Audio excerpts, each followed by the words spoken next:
And then you can go ahead and start. Good evening. We've made a slight adjustment. We are going live. Apologize for the delay. We are now streaming live on YouTube. All of our presenters and your Zoom link, we can stay there. As soon as we get the program recorded and finished this evening, then we will put it on the Lead Brevard Facebook page as well. So thank you for your patience. I'm Kristen Bakke. I have the pleasure and the privilege of serving as the president and CEO at Lead Brevard. I'm delighted to help welcome you all here to share in the excitement that is the culmination of the community acceleration projects.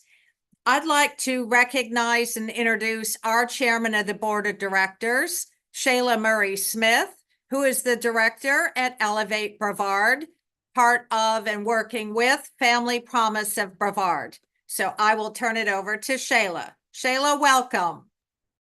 Thank you, Kristen, and good evening, everyone. It is my great pleasure to welcome each and every one of you to today's gathering.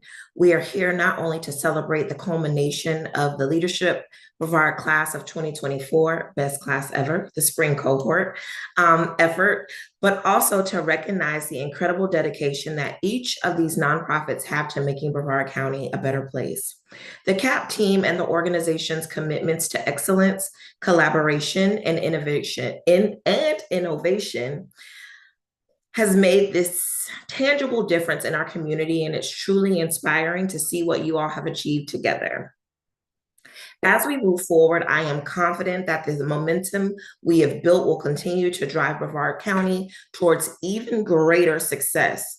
Together, Lead Brevard is making a difference, and together we will continue to do so. Once again, thank you for your good work, and thank you for being here today and for all that you do. To start us off, Brevard Cultural Alliance Community Acceleration Project team worked on True Colors. Brevard Cultural Alliance mission is to build and sustain a vibrant and dynamic arts and cultural sector integral to the Space Coast quality of life. I'd now like to invite Breck from Health First from the Cultural Alliance team to share their presentation. Breck? Thank you.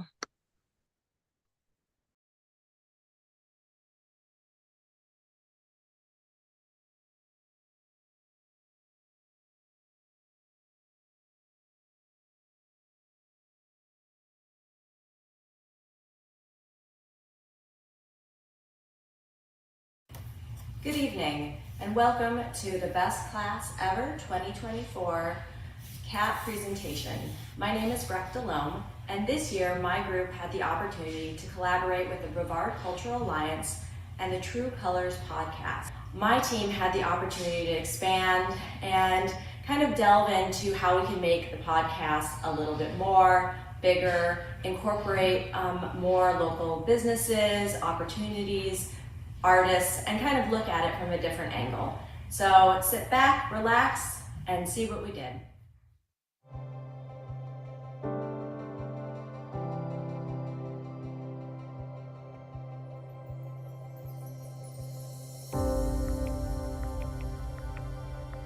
Hi, I'm Catherine Esrock. I am the Executive Director at the Brevard Cultural Alliance. That art and culture are in everything, from the food you eat, to the car you drive, to the buildings you see every day and live in and work in. Even if you don't think art is involved, it absolutely is. We came up with this idea, let's create this virtual podcast show. We'll run it every other week to see what happens. And man, we've had a lot of good success that's come from it. We've had amazing artists. We've highlighted amazing events, different plays that have taken place across the county, from the Titus Wood Playhouse down to the Henniker Center, different phenomenal artists. And we're back for another season to keep that ball rolling. And, you know, I got a pretty good partner in this. To get up on a stage and dance with a professional choreographer, play my violin, play the piano, and sing.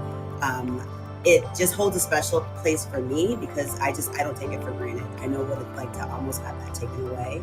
So I'm grateful for the recovery that I've had, the support that I've had, and I hope where I am now can be an inspiration maybe to people that are going through some of the same challenges that I've had with MS, that they know that that's not the end all be all, that there is recovery that can come from that. And you can keep living your life and living your dreams, because I feel like I'm very fortunate to be living my dreams now. This is literally my dreams, and I'm right in the middle of it. So. I open my script, it says Rachel and it has her lines, right? But they should put parentheses nobody knows Whitney. that. Right. Nobody knows that. And honestly, nobody cares either. Because even when I correct people, they're like, yeah, Whitney got it. It's just really cool to see how much talent is around here. But then also it's like it's enough to almost like share the spotlight, to where it's not like it's the same person at every show that's leading. You see it to where it's like, no, this show, this is right for this person, and this is how it comes out. And here, you're still a part of it, but this is who we have. And it's really cool to see that. And by the way, I've heard nothing but great stuff about the show.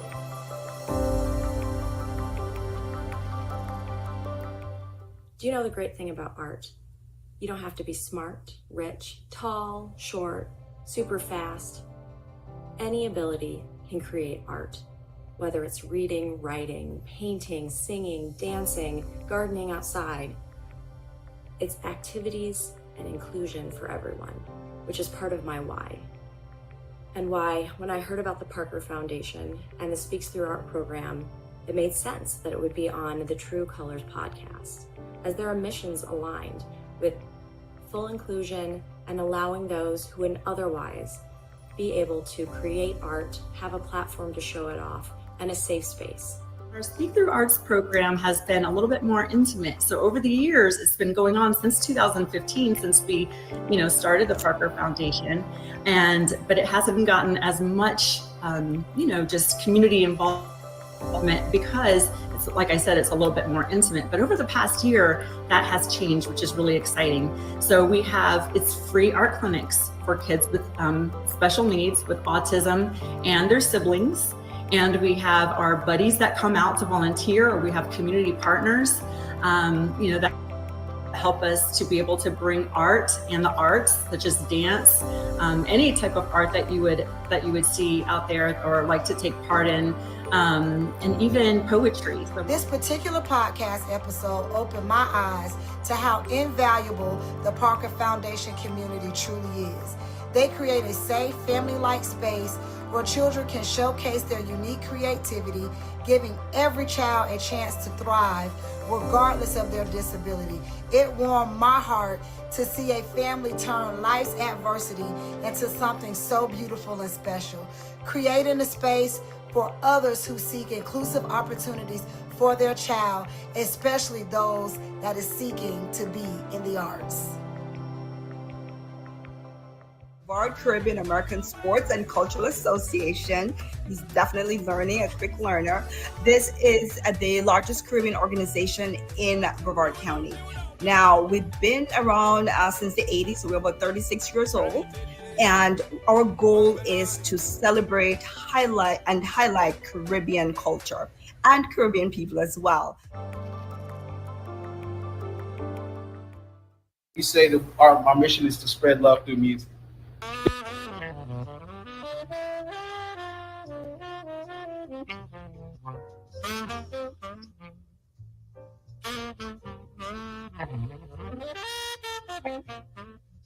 Something makes you just sit back and go, gives you a little chuckle inside. And that's a success. That's a success. That's what you're going for. I mean, love it. out of 90 minutes of performance, whatever you do, that's a success. If other people's music could do that for me, it would be dope if I could make music that could do that for other people. So as an artist, I strive to inspire people, motivate people, and I hope people receive that from my music, and use it in their own way to do whatever they're doing, even if it's not music art related. I hope that my art does inspire people to go do how social work is considered an art form. And we can have a whole podcast about that, so I won't get into that. But with that information, everything started connecting with expressive arts and therapy and having artists in the community that are already doing the work. So how can I connect with them? And through all of these thoughts and curations, I put it all together to create a coaching business and also run a wellness business for therapy. And at that point, as I was developing myself as a creative and being in theatrical work and guest starring roles on television shows as well as commercials, I wanted to provide that outlet when I came back here in Brevard, giving everyone the opportunity who has the gift to sing and to act and to film and all those things, that outlet to be able to build a portfolio so they have something that they can link and hook onto here in Brevard County to be able to take it out and, put our name on the map, right? It's so interesting. As creatives, we have unique and expansive ideas in the community, and sometimes it gets difficult on how to translate our passions and our message and collaborate. So True Colors definitely added that flair where it created this space and platform for all of us to come together. This year, the CAP team had the pleasure to be backstage during the setup and recording of the Swag Band. Not only did we enjoy the classic R&B sounds of this talented local band, but we were incorporated in the recording of their video as audience members along with other community members at a private event arranged by the Brevard Cultural Alliance, Diversity of Thought, and was hosted at the Rock Paper Simple. We all were very impressed with the studio, equipment, food, and the networking opportunity that was organized. This is just another reminder of the hidden gems right here in Brevard County. Like most people, I enjoy all forms of art. It stimulates my mind, it forces me to slow down, and I look at the world through other people's perspective, and I also get a little bit of enhancement in my own. But there's something about the art form of music. There's nothing else that soothes my soul, releases my stress, my tension, and that's exactly how I felt the moment that I encountered the Swag Band. As we wrap up this presentation, we wanted to remind you that True Colors is more than a podcast. It's a vibrant tapestry woven from the creativity of Brevard County's diverse artists. Each story and insight shared underscores how art transcends boundaries, fostering connection and growth. From personal expression to community advocacy, art is a powerful force that enriches our lives and builds bridges between us all. Embrace the art around you and let it inspire and unite. Together, we're painting a brighter, more connected future.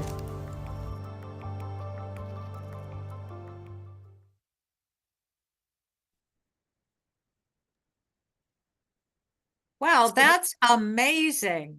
That's amazing. Congratulations to your team. Thank you. So big thanks to the Brevard Cultural Alliance team for that. I'm MJ Waters, a longtime involved with Leadership Brevard, graduated probably 25 years ago from the program and have been involved with the curriculum program and the EID program more recently. So it's my pleasure to introduce to you the next team, which is the Brevard Veterans Coalition, who worked on a Mission Cover Me project. The mission of Brevard Veterans Coalition is to work in conjunction with area veterans, local government, and other veterans organizations to support and promote the interests and welfare of Brevard County veterans and their families. So I would like to invite Jared from the Insurance Office of America from the team to present their presentation. Jared? Good evening, everyone. Thank you for that very nice introduction.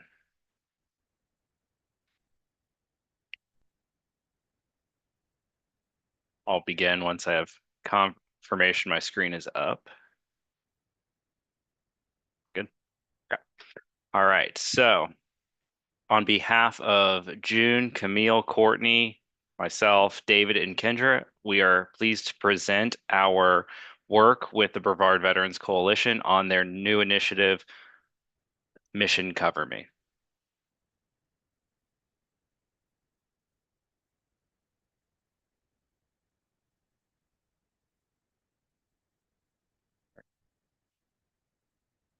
There we go. Okay. So our community acceleration, in our community acceleration project, when we first met with the Brevard Veterans Coalition, they came to us and they said, we have this idea, we have this focus on helping homeless veterans, and we need help figuring out what is our next best step to make this dream become a reality. And so one of the first things we said we were going to put together for them was a pitch deck. So the actual presentation you're going to see here is based on the pitch deck that they can use for fundraising, appropriations, and community presentations in the future. And then we just tweaked it back for this audience and application. So the things that the Brevard Veterans Coalition asked for around Mission Cover Me were creating a 5-year strategic plan, identifying housing units that could be available, and creating a standard operating procedure to outline how they would handle the intake and servicing and wraparound services for homeless veterans, assisting them with their budget, building a presentation for engagement, and then creating an action plan with implementation and integration of the program. Our deliverables that you'll see today are this pitch deck template for grants and fundraising presentations, a resource sheet with contact information for stakeholders and community partners so that they can help build out their standard operating procedures, blueprints for success, which are two different routes that they could potentially take when it comes to housing veterans. One of them, and we'll get to some details on that later, but one was from St. Augustine. The other is a project that's taking place in Kissimmee. And then we've provided them templates for media, PR, appropriations, and funding. So we feel that we were able to partially or fully satisfy the first, third, fifth, and sixth objective, but because of some of the dynamics of the program and an issue we ran into with real estate acquisition early on in the project, we couldn't really do much with 2 and 4 at the moment, just based on where the program's at. So one of the other things we helped with this project was helping them develop a mission and vision statement for Mission Cover Me. So the vision statement is to create a community where every veteran in Brevard County lives with dignity, stability, and access to the comprehensive support and resources they need to lead a fulfilling life, and to lead Brevard County to be the leading model for veterans care with innovative and sustainable solutions for veteran homelessness and poverty. The mission statement is the Brevard Veterans Coalition is committing to serving those who served our nation. BVC is the bridge that connects veterans to the assistance they earned in their time of greatest need, ensuring no veteran is left behind.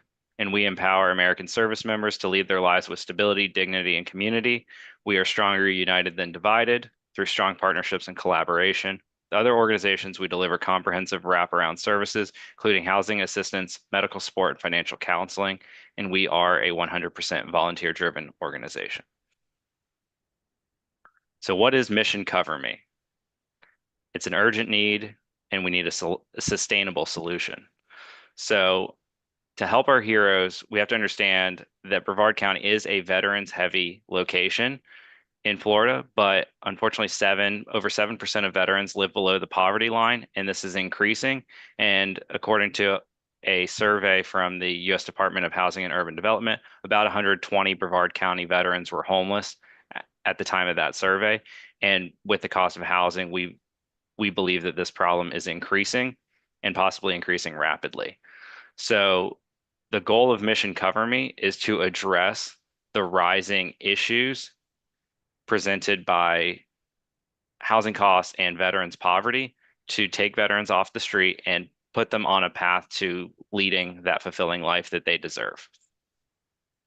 So in order to build a transformative housing initiative to end veterans homelessness, we have to leverage the strategic partnerships around supplies, real estate, property, and the actual like other services, whether it's mental health, career counseling, or financial counseling.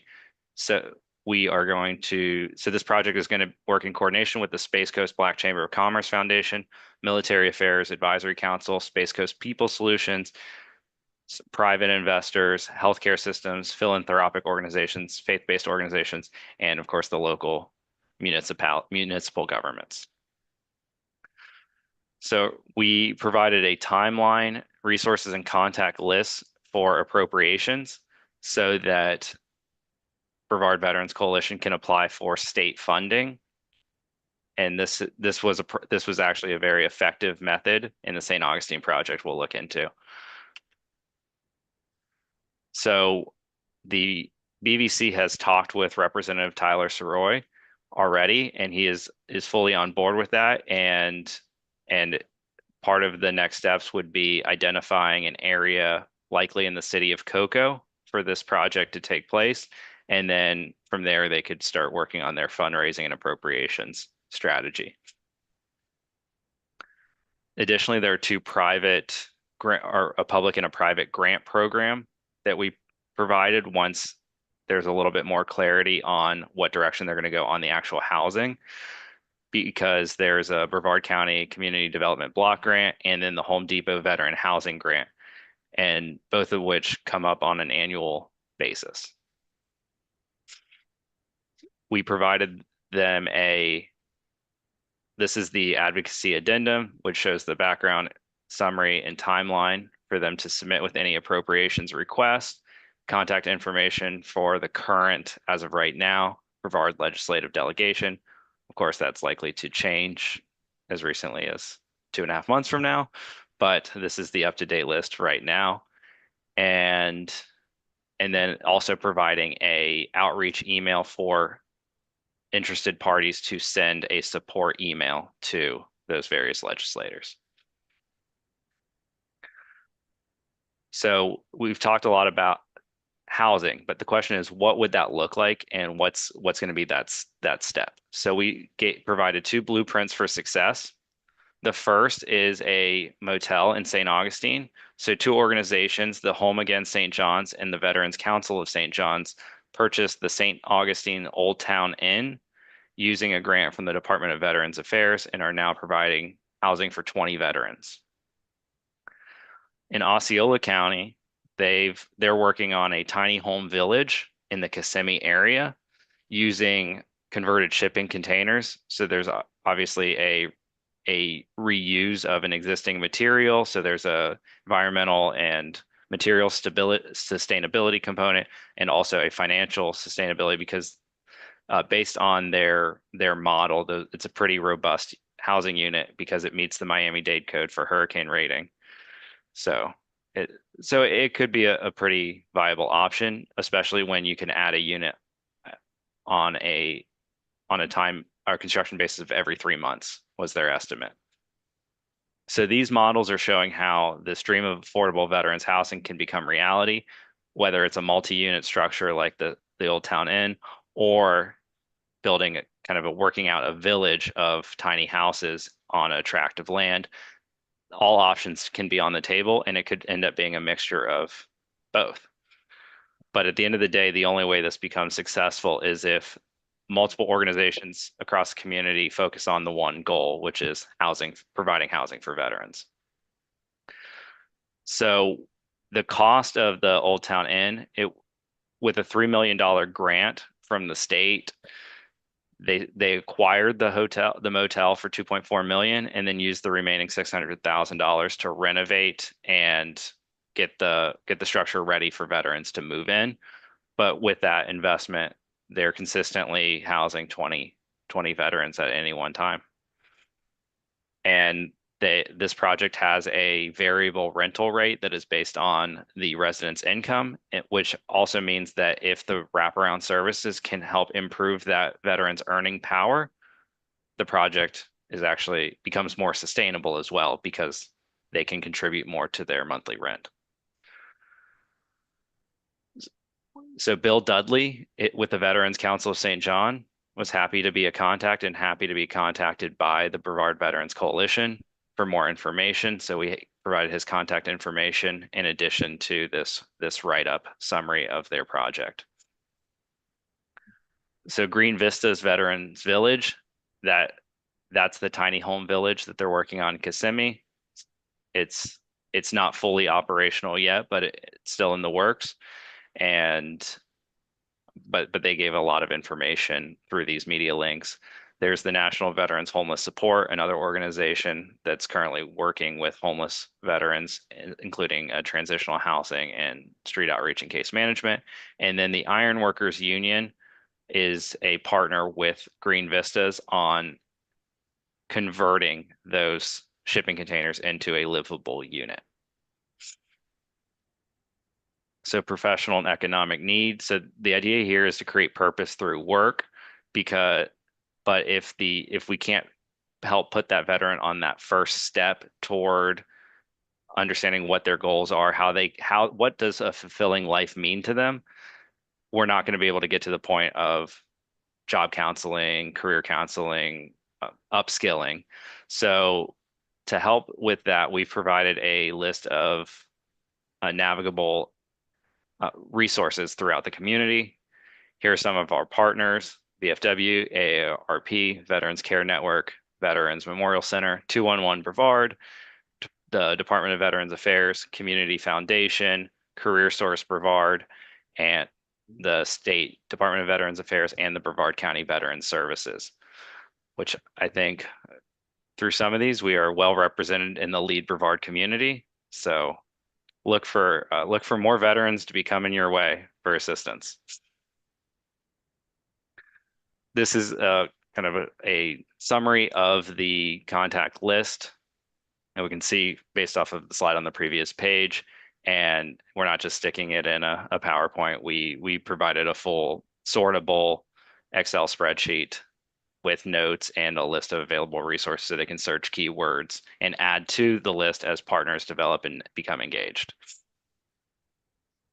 This is the press release template that we provided for them to use for any future meeting announcements and fundraising initiatives or other things they just need to get out into the community. At the end of the day, our veterans need us, and it takes a community to serve those who served us.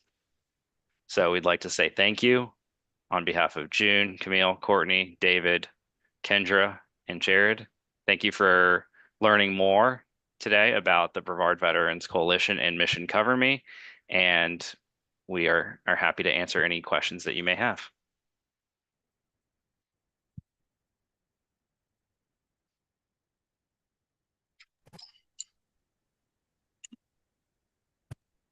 Jared and team, thank you. That is a super set of resources for that group, and I know there were some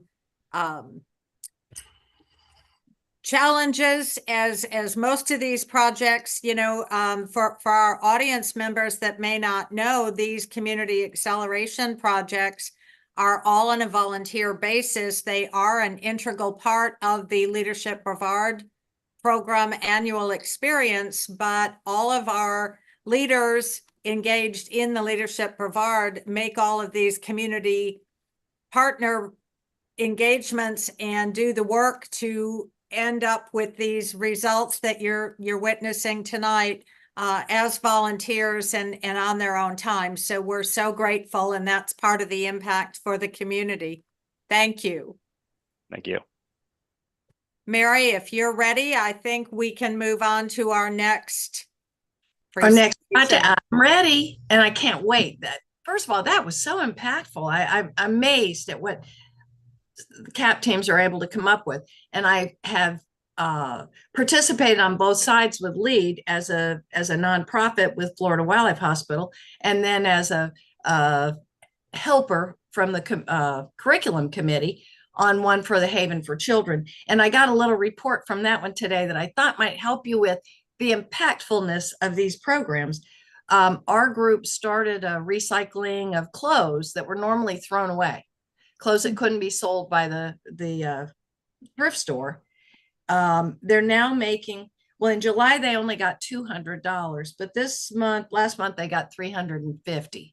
So that nonprofit is making more than $2,000 a year because of continuing $2,000 a year because of our CAP team. And there was resistance all along, but now they have 2 sheds for clothes. We only got 1. So I think it has grown. And now that's enough about me. But I also did work at Brevard Zoo. So that was really nice that they let me introduce this program about something really exciting.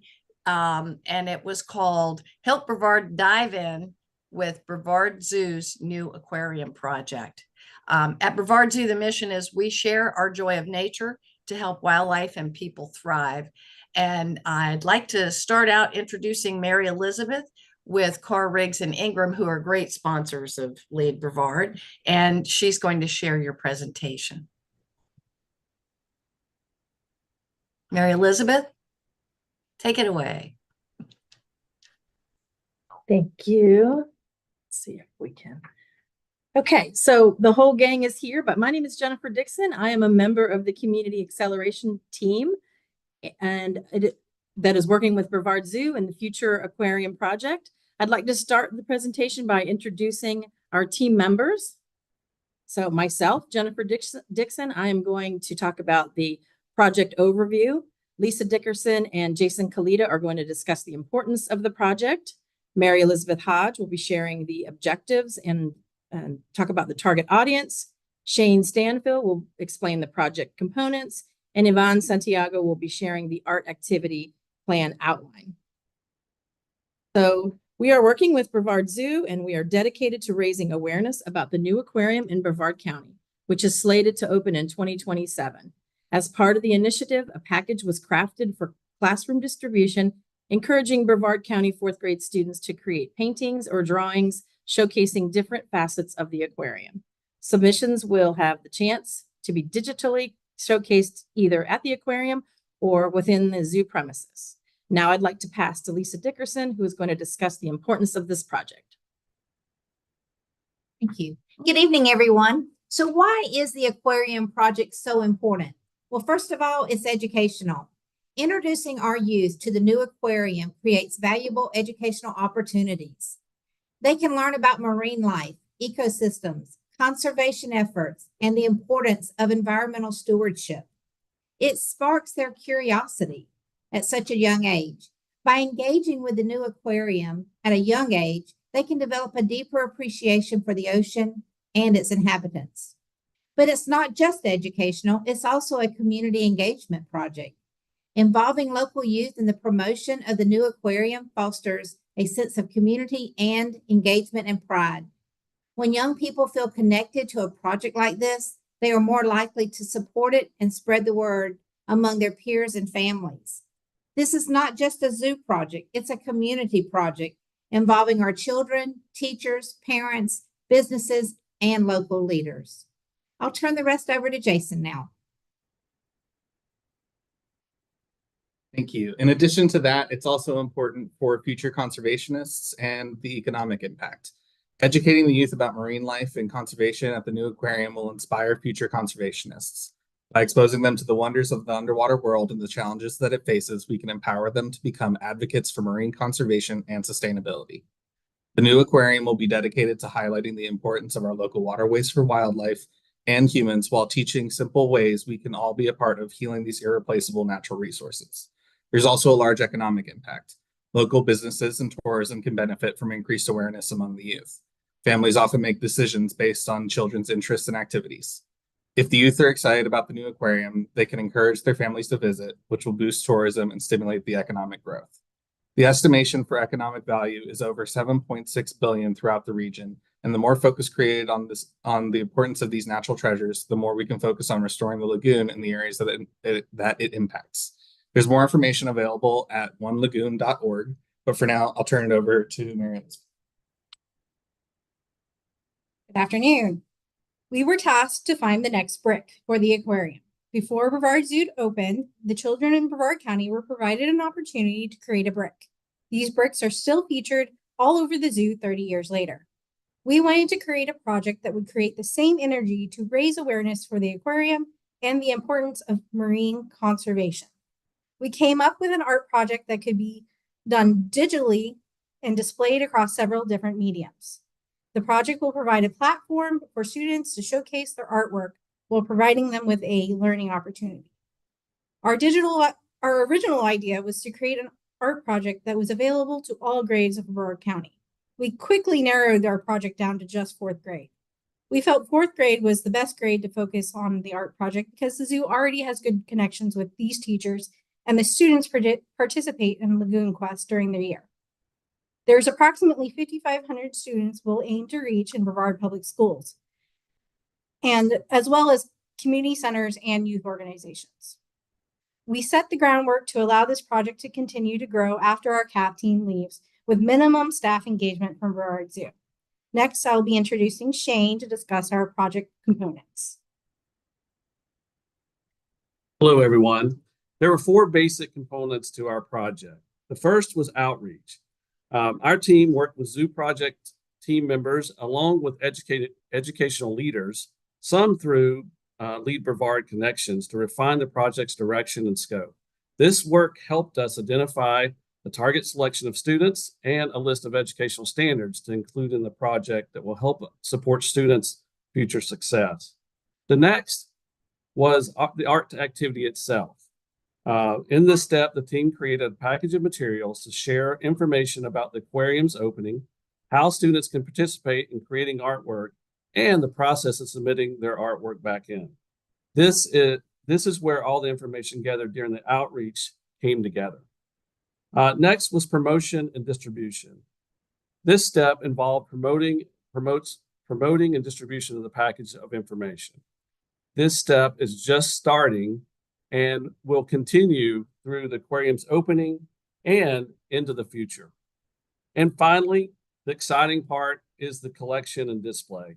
Soon, the zoo will be collecting or receiving some of these art projects, and then they'll be displaying them at the site or through their website, and we'll all get to see them. Next, I'll be turning it over to Yvonne. Hello, everyone. Our team curated a package for both educators and the parents and students of the fourth grade. The fourth grade is a big science year for Brevard Public Schools. Students participate in the science fair, and they also participate in Brevard Zoo's interactive Lagoon Quest program. We figured this was a perfect fit for our project. We created the art project letter. The document is designed to provide information regarding the aquarium location, the project timelines, the impact on the environment, but it also details the requirements for the art submission. We created separate letters to the educators and the parents and guardians. The one for the educators, in addition to having the guidelines for the potential artwork themes and how to submit, also talks about the educational standards related to the submissions. This was a key part of our project. We wanted to make sure that everything that was submitted met at least one of the standards that we discussed, which were life sciences and earth science. Students during registration at the beginning of the school year signed a media release, so no need to worry about the release of the artwork, that's covered.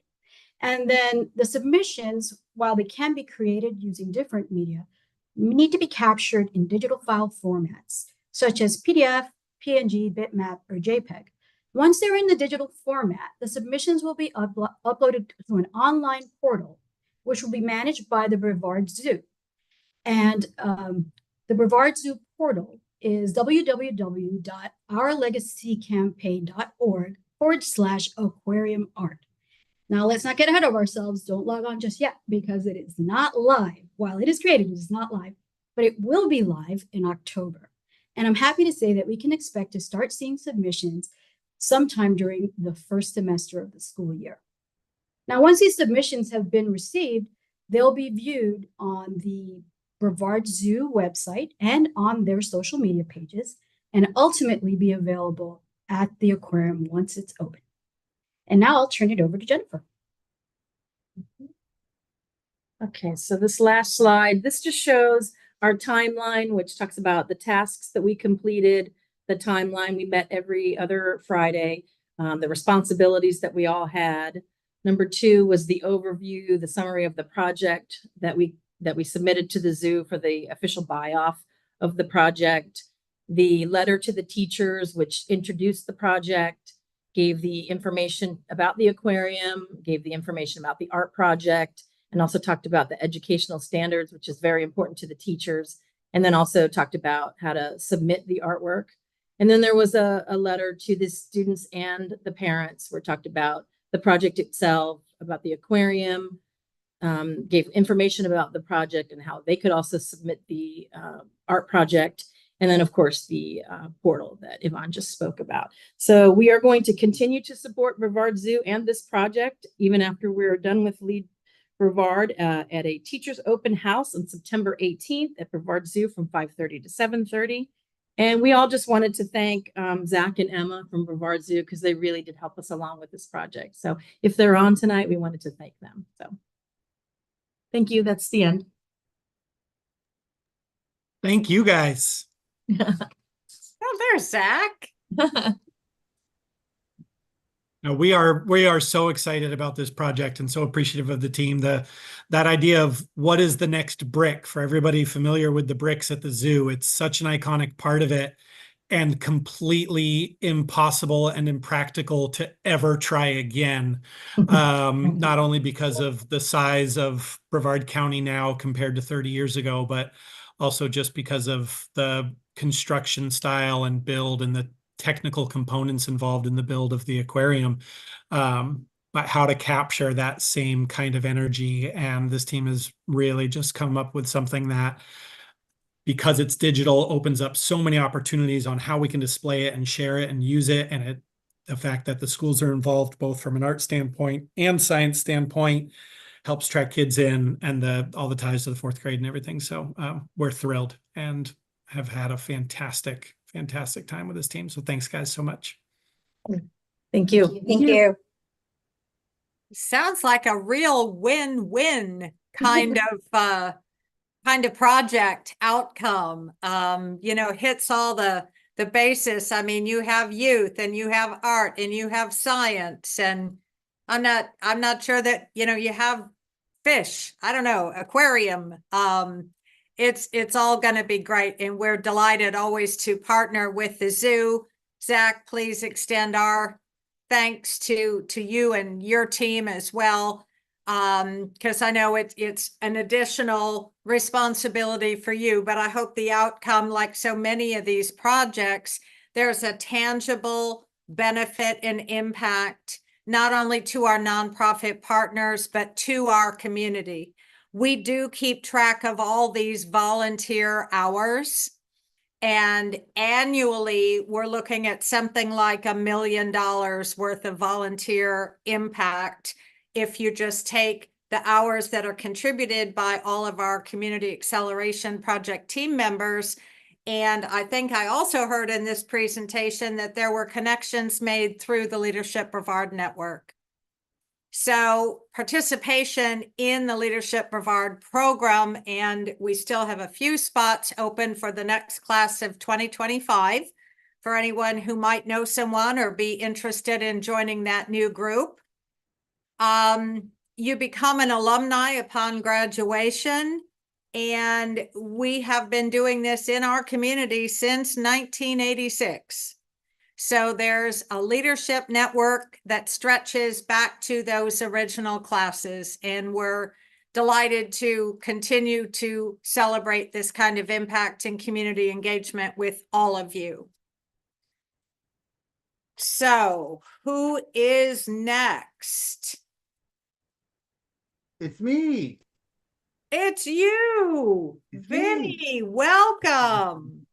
Thank you. Thank you. Yeah, I was like, help Brevard dive in. That's me. And I'm a movie guy. So I have a dive-in theater outside in my house in the backyard. So, you have to have a dive-in theater. And then you get to play Jaws at night and see the last one still in the pool. But anyways, thank you to the previous project group, the Brevard Zoo CAP team.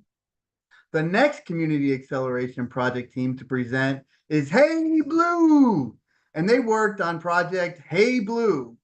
Hey Blue's mission is to create meaningful connections between police officers and the communities they serve. I'd now like to invite Kimberly from Aging Matters in Brevard from the team to start their presentation.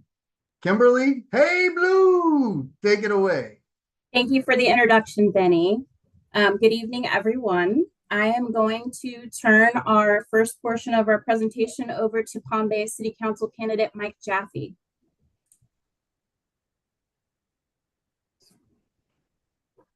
Sorry, give me one moment.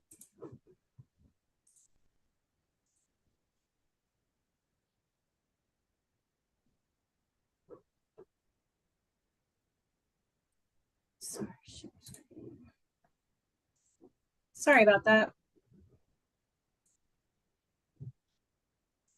All right, are we good?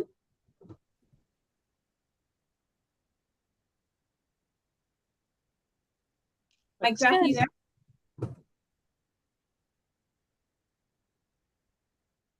Mike? Can you hear me now? Yes, we're good. Thank you. Hello, everybody. Thank you for the introduction, Kim. My name is Mike Jaffe. Introducing the rest of our CAP team is Kim, Phil, Kim also, and Stephanie, Michelle, and Jason. And I'll move on to talk about what Hey Blue is. Hey Blue was founded by John Birdie and his wife, Ayano, with a vision to bridge the gap between police officers and the communities they serve. John Birdie, who is a retired law enforcement officer from New York City, as well as a 9/11 first responder, has seen a profound shift in public sentiment towards law enforcement over the years. Especially in the aftermath of 9/11, there was an outpouring of gratitude and support for first responders, particularly in New York. However, as time went on, this appreciation began to wane. Motivated by this change, John decided to take proactive steps to restore and strengthen the bond between law enforcement and the community. This is how the Hey Blue initiative was born out of John's desire to create a more interactive and meaningful connection between police officers and the people they serve. This initiative focuses on the fostering of positive interactions and building trust through various community engagement activities. John, who's also the co-founder of the Verde Eco School, located in the vibrant Galley Arts District, John had stopped into a local Galley coffee shop with the idea to read to kids. What began as a modest story time reading to children quickly gained popularity. The coffee shop reading time had grown into a significant community event with over 45 families attending. Recognizing the potential for even a greater impact, John reached out to the Melbourne Police Department to invite officers to participate in these storytime sessions. The inclusion of police officers brought a new dimension to the initiative, creating an opportunity for children and families to interact with law enforcement in a positive and engaging way. This partnership proved to be a success, demonstrating the power of community involvement and strengthening relationships between police and the community. Building on this success, John aimed to expand the initiative further. This is a screenshot of a news, NBC News. Kate Snow had interviewed John Birdie and the Melbourne Police Department, and that was broadcast nationally. But building on the success of the initial partnership, John envisioned extending storytime into local schools. He aimed to bring the program to pre-K and kindergarten classrooms, leveraging the presence of the school resource officers and inviting additional police officers to participate. This initiative was designed not only to engage young students with reading, but to also foster a sense of familiarity and trust with law enforcement from an early age. Our CAP project and our CAP team was hosted at Endeavor Elementary School alongside with Cocoa PD.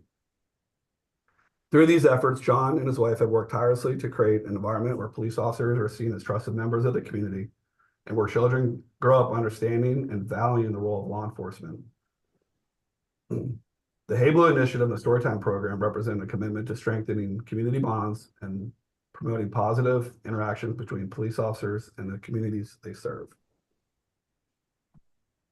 And we'll be moving on now to the additional CAP components, where I'll be passing to Stephanie to talk about Storytime. All right. Hello, good evening. Hey Blue has built connections with police officers and community officials in the city of Cocoa with the support of the Cocoa PD leadership team, the city of Cocoa leaders, and Lead Brevard. Hey Blue facilitates story time in classrooms with police officers, and the outcome is truly incredible. The Hey Blue Library consists of books which focus on building confidence, connection, love, empathy, and also celebrate diversity. You can see the relationships form right in front of your eyes between the students and the police officers. As you can see in the pictures, not only did the Hey Blue team and the officers read books, but we also sang songs, danced, and even had a bubble party, which the kids really loved. Some kids even said it was the best day they've ever had. Our CAP team completed several storytime connections during our time at Endeavor Elementary School in Cocoa, and we really enjoyed the difference they made on children and police officers. My CAP teammates and I weren't sure what to expect from the Hey Blue Plate special. We knew officers and community leaders would be in attendance, but besides eating dinner together, we weren't quite sure how the evening would look. We soon learned from John that we have a meal together first because we're going to break bread, which helps us get comfortable with one another and build trust. This is critical to a successful evening of open and honest conversations, and I can tell you that it worked. I don't want to go into too much detail in case you're able to one day attend a Hey Blue Plate special, but as you can see on the slide, we were given some house rules. There weren't any assigned seats. John asked us in advance to spread out, and he had also asked the police officers to do the same. After John and Ayana introduced themselves, we had an icebreaker. The question was an easy one to answer and one that would help form connections. There were 2 seats between an officer and me, and after I gave my answer to the icebreaker, he started talking to me. There were eventually no seats between us. John and Ayana asked some tough questions. Most had to do with our perception of and our experiences with law enforcement. What I appreciated most about this exercise is that either John or Ayana always answered the question first. They were extremely honest and vulnerable in their answers, which opened the floor for us to do the same. The discussion was voluntary, and there were always people willing to answer the questions. I think there was never an awkward silence because our facilitators led by example. Although people's answers were sometimes polar opposites, the conversation always remained respectful. The time flew by so quickly, and the conversation definitely could have continued. The goal is that people think about this discussion when they attend the design thinking session, which we'll go over next.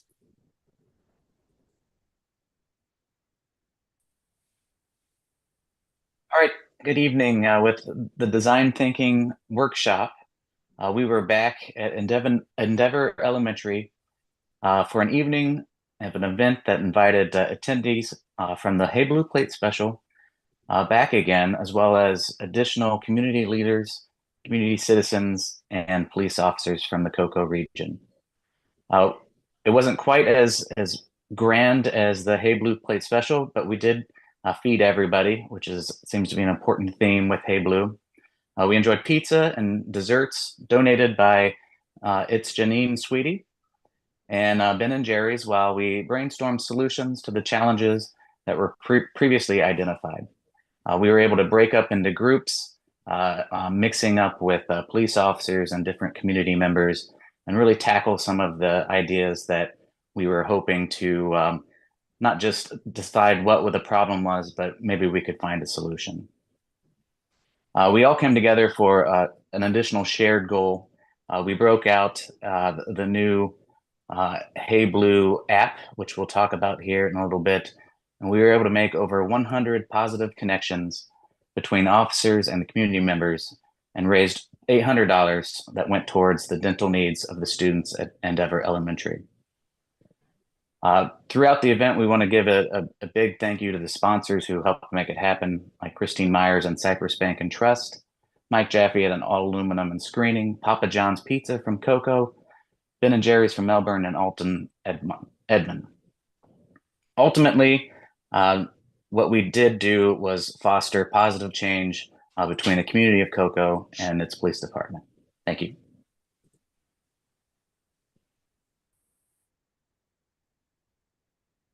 To expand further on just connections in the community and what it looks like when Lee Brevard is out on the streets and doing things with nonprofits like Hey Blue, there was an opportunity to fulfill a need at Endeavor Elementary School. Endeavor Elementary School is a resource school that actually has Brevard Health Alliance on site with dental care. But there was a list of around 30 students who needed some more advanced surgeries, and through the relationships, we were able to partner with the dentist in Melbourne who to date has actually performed over $30,000 in free dental care and closed the gap on the waiting list for the students that were in so much pain that they couldn't even eat.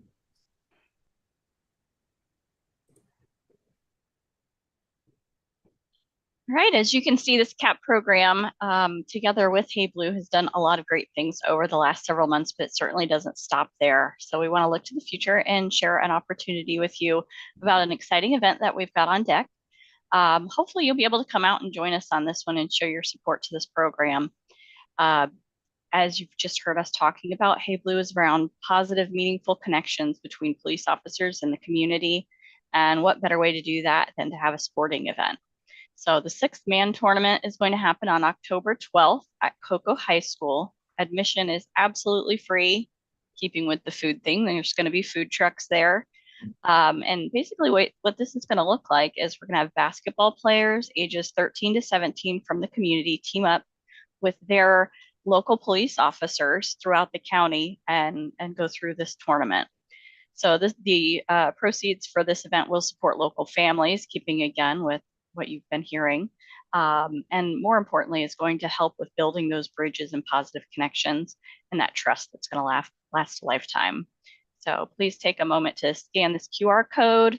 You can get your free ticket there for the event. Okay, so Phil mentioned a little bit ago that we used the Hey Blue app during the Design Think session to log our positive connections made between the Cocoa community at Endeavor and the Cocoa Police Department.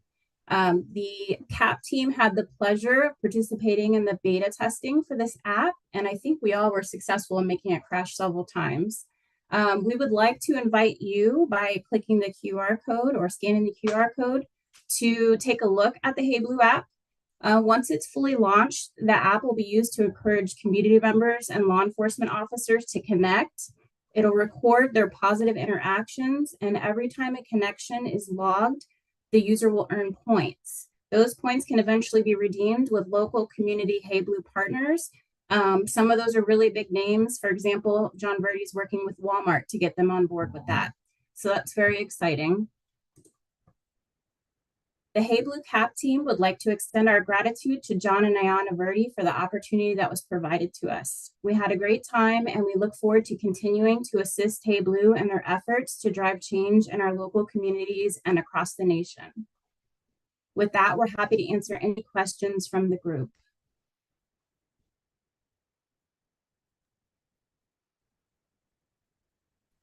I have a quick question, if I may, just to, bring everybody back to the app.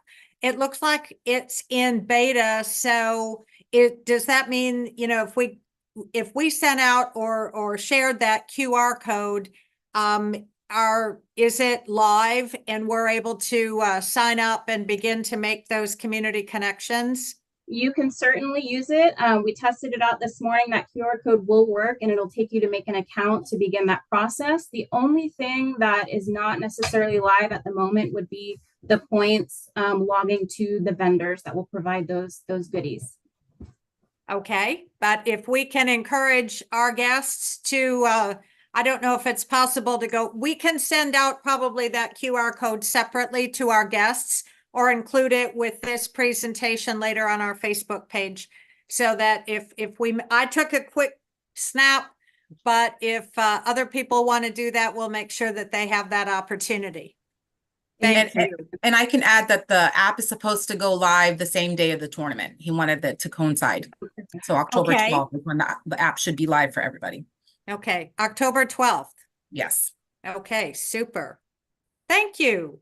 Thank you all. What a great job. Special kudos to the additional dental work too. I think that's a real asset. Another impact outcome from this team to help the children at Endeavor. So thank you for that. I think we're turning back to Vinny to talk from a board member and an alumni perspective a little bit more about the CAP projects and Leadership Brevard.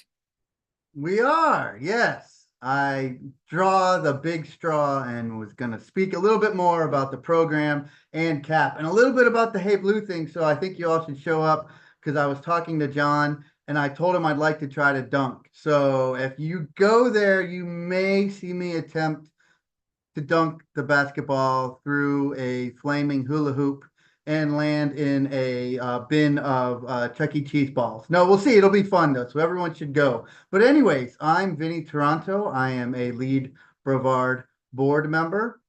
And I just wanted to talk to you a little bit about Leadership Brevard, which is Lead Brevard's flagship program. It's in its 39th year, 39 years. It's old and it's only getting better season.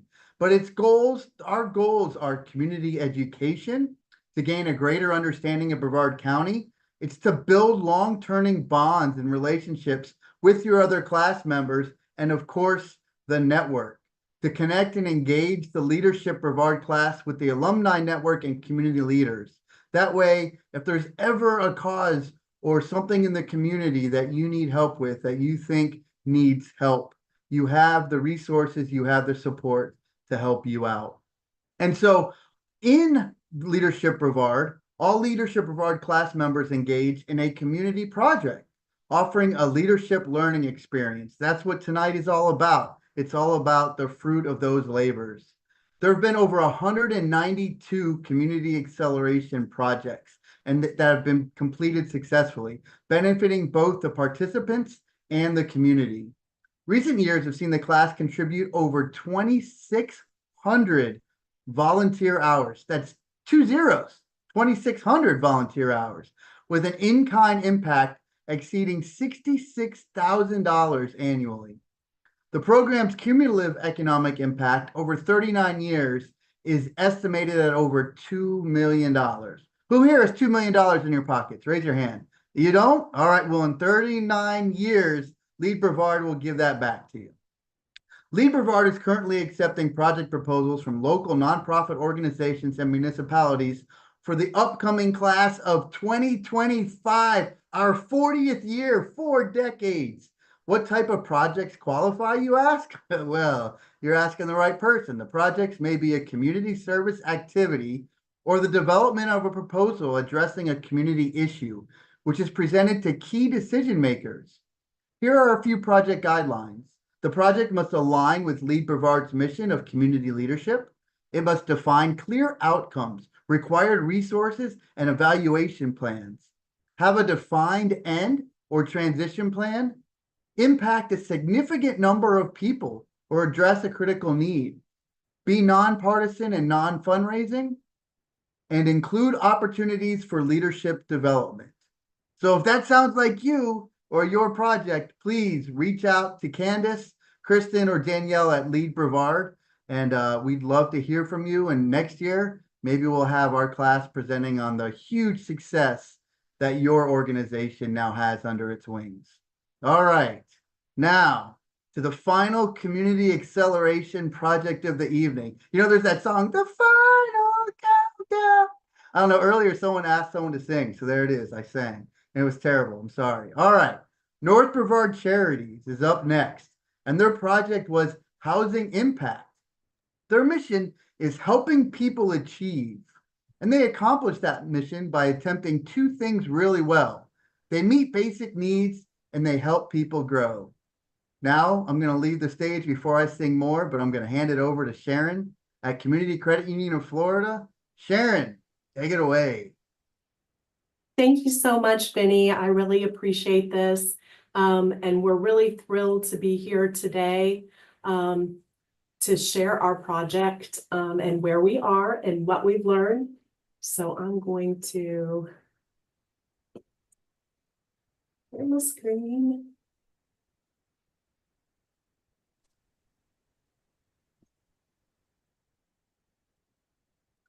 And I'm going to hand it over to Aubrey to kind of kick us off. Thanks, Sharon. Good afternoon, everyone.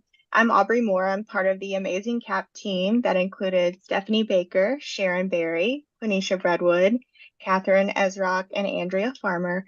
And we had the amazing opportunity to work with North Brevard Charities.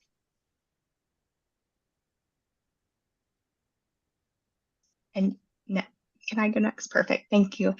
So I'm going to talk a little bit about where our journey began with learning that North Brevard Charities were hoping to sell 5 properties in Cocoa and move their operations exclusively to Titusville. They asked us to explore options to maximize their profits of selling the 5 homes and then research the needs of the community. We were asked to present on the top types of housing needs, and that included things like whether it would be emergency housing, transitional, or even long-term, and who was needing the housing. Was it families, single persons, seniors, the different types of housing depending on who needs it? And then the third aspect we had to consider was how to do this in Titusville. Was there a hotel that could be renovated? Was it better to buy land and build a shipping container community? Or would it be best to just buy more single family homes in the different area? So that's where our journey started. Sharon will tell you all about how our project evolved.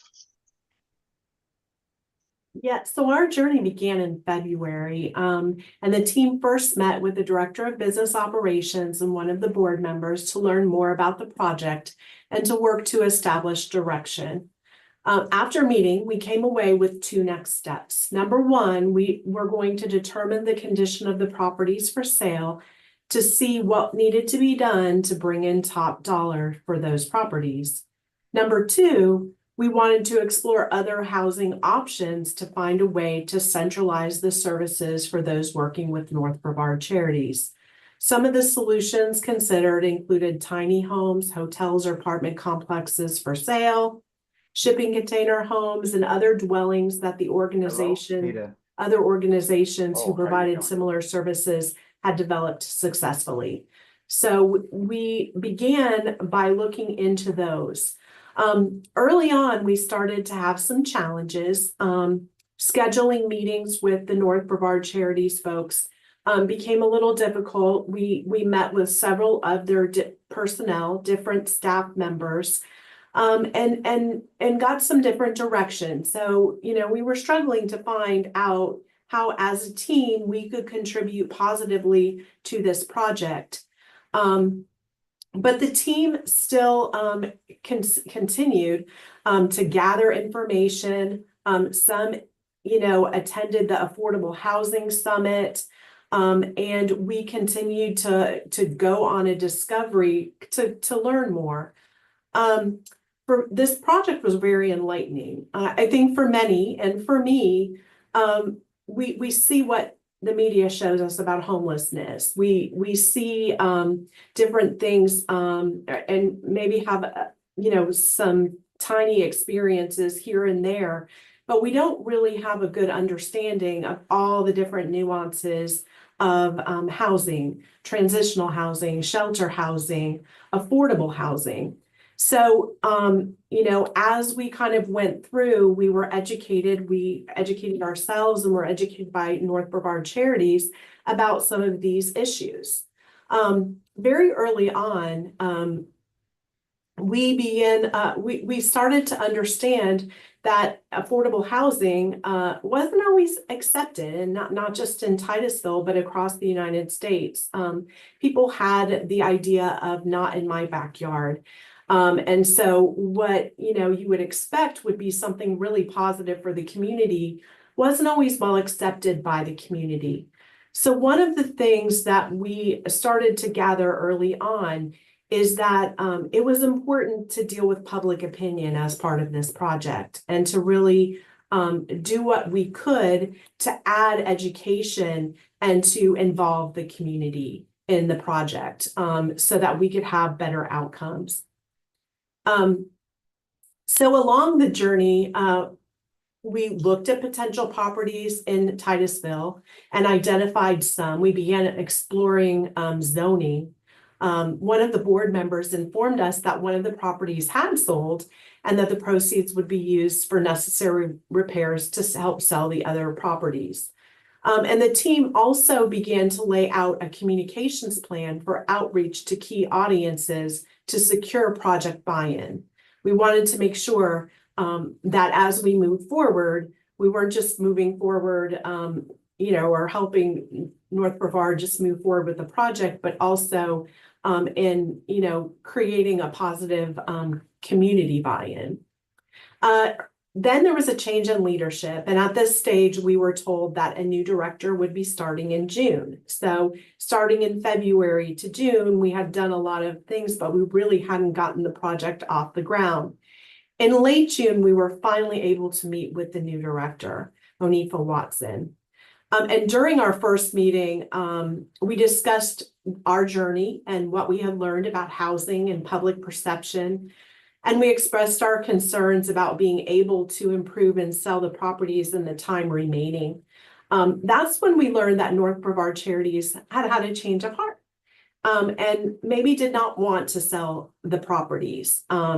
So I will say at that point, the discussion took a really energetic turn. We had a wonderful conversation where we discussed ideas to raise awareness of the services that North Brevard Charities provides to help people achieve and grow in Titusville. And we became excited about the possibility of bringing the community together to make a positive difference. After this conversation, we really reevaluated the project, and here's where we landed. Good afternoon, everybody. This is Stephanie. So yes, we created the Neighbor Helping Neighbor project. We're looking at raising awareness for the North Brevard Charities to make an impact in our local community. So we're beautifying 4 transitional homes and the food pantry on the campus of North Brevard Charities. We have implemented the following: writing news releases, updating their website, posting on their social media page, local community impact, even asking for our local employers to help and our local own colleagues. And we're looking for volunteers. Maybe you have a great talent, looking for pressure washing, painting, and landscaping, and much, much more. But I'll let Andrea elaborate a little bit more on the new project, the North Brevard Charities.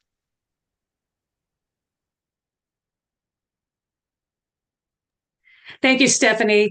Yes, to get the word out, it was very important to raise the profile of North Brevard Charities. So we did that by creating a letter that would help us support in-kind donation requests to beautify these 5 properties in Titusville.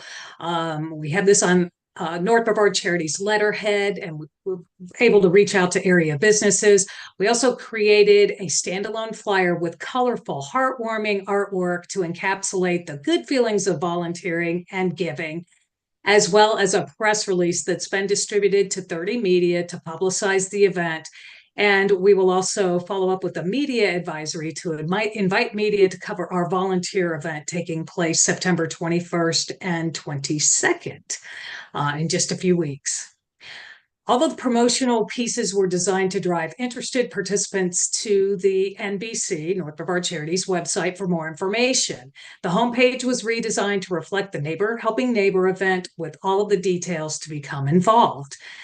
NBC social media is now featuring the Neighbor Helping Neighbor graphic, and each of us committee members have reposted this graphic on our Facebook and LinkedIn sites, as well as Lead Brevard's. Thank you, Lead Brevard. Starting on September 8th, Florida Today will run a series of complimentary Neighbor Helping Neighbor ads, and Clear Channel will run digital boards in Brevard County. All of this has been donated. Finally, looking at the houses, why are we doing this? It is to beautify these 5 properties in Titusville, 4 homes and a standalone food pantry that was previously located in the back of the administration building. We want to show our support to the people who are going to live in these homes and a point of pride for them. And we can't wait. Here's the before picture, and we can't wait to see the after picture on September 23rd. And I'd like to kick this off to Catherine. Thanks, Andrea. So this slide shows all of the, or some of the community support that we've received so far. Like Andrea said, Clear Channel has generously donated some billboards. We'll have some billboard ads coming up, so keep an eye out for those as you're driving around Brevard County. And in addition, Florida Today is running those ads and all that for us. Community Credit Union as well as Launch Credit Union have generously offered volunteers from their employees, and they have also each donated a bit of money directly to North Brevard Charities. Richards Paint will be providing gallons of paint as you can imagine, for 5 houses, it will take a lot of paint and primer and all that good stuff. So thanks so much, Richards Paint. The Titusville Men's Gardening Club will be donating plants for all 5 houses. So beyond painting and a little fixing up, they'll get some new landscaping outside. And the Coast Guard here also has volunteered some individuals to come and help, as well as pressure washers. So people and pressure washers. It's a great combo. So far, around $1,500 has been donated directly to North Brevard Charities to help with supplies and further beautification of these properties and potentially others in the future. So if you have the desire to help, if you've got helping hands or an open heart or a connection to some painting supplies that maybe we could get. We're still looking for some painting supplies. I believe some snacks and water for volunteers, things like that. So if you've got someone in your life or you yourself are interested in sponsoring and donating some supplies or coming out with your own 2 hands and help us fix some of these houses up, please let us know. We'd be happy to have your help. And then on to our next slide. So thank you to all of my teammates. My name is Quenisha. I'm part of the North Brevard Charities CAP team. Let's see. There's been an incredible work that has gone into planning this project. Now let's talk about the next step. The big event on September the 21st and 22nd from 8 a.m. to 3 p.m. We will be coming together as a community to revitalize 5 transitional homes that they spoke about before. These homes were provided by North Brevard Charities. On day 1, we'll focus on pressure washing and paint preparation, as well as planting, landscaping, and sod. On day 2, we will be all about painting and continuing the landscaping efforts to transform these homes into welcoming and safe spaces. But we can't do this alone. Here's how you can help. We need volunteers. We need enthusiastic hands to join us in this effort. Like Catherine said, we need donations like pressure washers, painting, supplies, plant, and sod are vital to the success of this project. We also need food and refreshments. Keeping our volunteers energized is key. So any donation of food and beverages will be greatly appreciated. To recap, this is truly a neighbor helping neighbors initiative. We are rallying around these families and we need your help to make it happen. So let's pool our resources and come together as a community. Your time, your donations, and support can make a world of a difference. Join us in making a positive impact on the lives of these and those who are in need. This has been an amazing opportunity, and I'm looking forward to our project in 2 weeks. Thank you, Stephanie, Sharon, Catherine, and Andrea, and Aubrey for making such an impactful event together. If you have any questions, please let us know.